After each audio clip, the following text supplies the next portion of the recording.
प्रिय दोस्तों, नमस्कार। तुम खुद ही समझदार हो,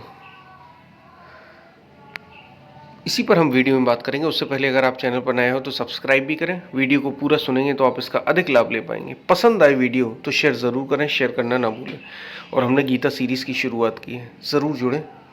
यदि आप जुड़ सकते हो तो हम चलते हैं अपनी वीडियो की तरफ। प्रिय दोस्तों, तुम खुद ही समझदार हो। क्या ऐसा नहीं है? हम ये नहीं जानते कि सच क्या है और झूठ क्या है। हम ये नहीं जानते कि आध्यात्म का पथ क्या है और संसार का। जानते हैं। एक समझदार व्यक्ति, एक जो 20, 25, 30 वर्ष का है, 25-30 वर्ष की आयु हो गई है, इतना समझता है। नॉर्मल व्यक्ति ये समझता है कि क्या गलत है क्या सही। क्या तुम समझदार नहीं हो? तुम हो समझदार। तुम जानते हो। तुम्हारे पास ग्रंथ हैं, तुम्हारे पास संत हैं। खासतौर से अगर मैं भारतीय संस्कृति की बात करूं तो यहाँ पर तो संत भी हैं, ग्रंथ भी हैं। हम फिर भी वही कर रहे हैं। तो तुम समझदार तो हो, लेकिन तुम समझदार होते हुए भी बेवकूफ़ बनने के काम करते रहते हो।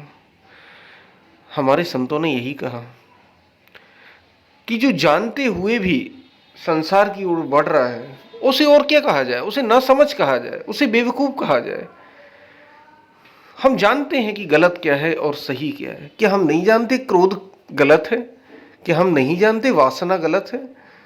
क्या हम नहीं जानते लोभ गलत है? क्या हम नहीं जानते चोरी गलत है? हम जानते हैं। क्या हम नहीं जानते ईर्ष्या गलत है? हम जानते हैं। हमें बताया गया है, संतों ने बताया, ग्रंथों ने बताया, सज्जन पुरुषों ने बताया, फिर भी हम वही करते हैं, फिर भी वही कर देते हैं। तो इसमें किसकी गलती? तो तुम समझदार तो हो। ये मत कहना कि मैं समझदार नहीं हूं, मुझे तो पता ही नहीं था कि ऐसा होता है। और अगर तुम सच में ये नहीं जानते तो ठीक है, वो माफ है, वो प्रकृति ने माफ कर दिया।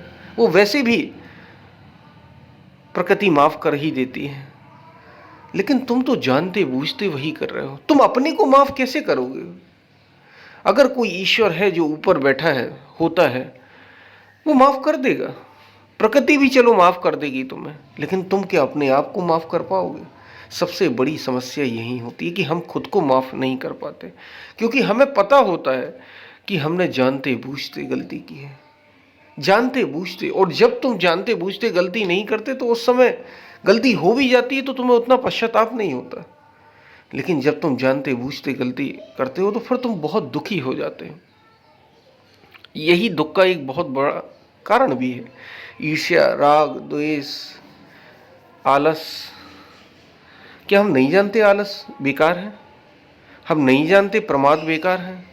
हम नहीं जानते बहुत अधिक निद्रा बेकार है? हम जानते हैं। जानते बूझते हम वही कर रहे हैं।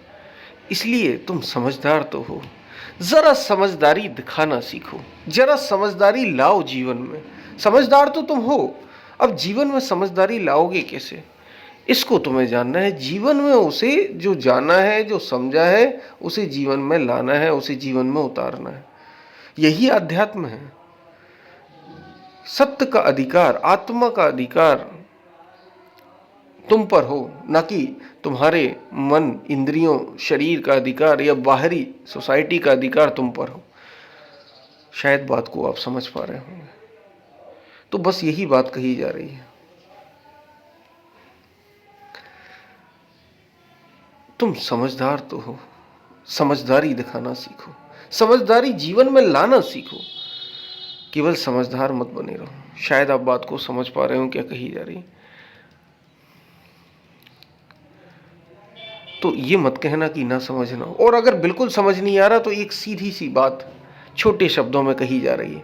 महाजनो इन गतः सपंथा। जिस रास्ते पर महापुरुष चले, बुद्ध चले, महावीर चले, कृष्ण चले, राम चले, याद रखना बाहरी तौर पर नहीं कि बुद्ध ने सन्यास ले लिया तो तुम सन्यास ले बैठो और हो गया तुम्हारा, तुम सही रास्ते पर चल पड़े। या राम ने विवाह कर लिया तो तुम विवाह कर बैठो, हो गया सही। नहीं, भीतरी तौर पर जिस रास्ते पर चले, ठीक है, वो अपनाना है तुम्हें। जो जो गुण उनमें थे जीवन में, जो उन्होंने उदारता दिखाई, जो विशालता उनने दिखाई, वो जीवन में लाना है। महाजनो इन गता। जिस रास्ते पर महापुरुष चले, बस वही रास्ता तुम्हारा है। तो समझदार तो तुम हो, समझदारी जीवन में लाना सीखो। इसे आचरण में लाओ। शायद बात को आप समझ पा रहे होंगे। पसंद आए वीडियो तो शेयर ज़रूर करना, और यदि कोई प्रश्न हो तो आप पूछ सकते हैं। हम फिर मिलते हैं, तब तक के लिए धन्यवाद।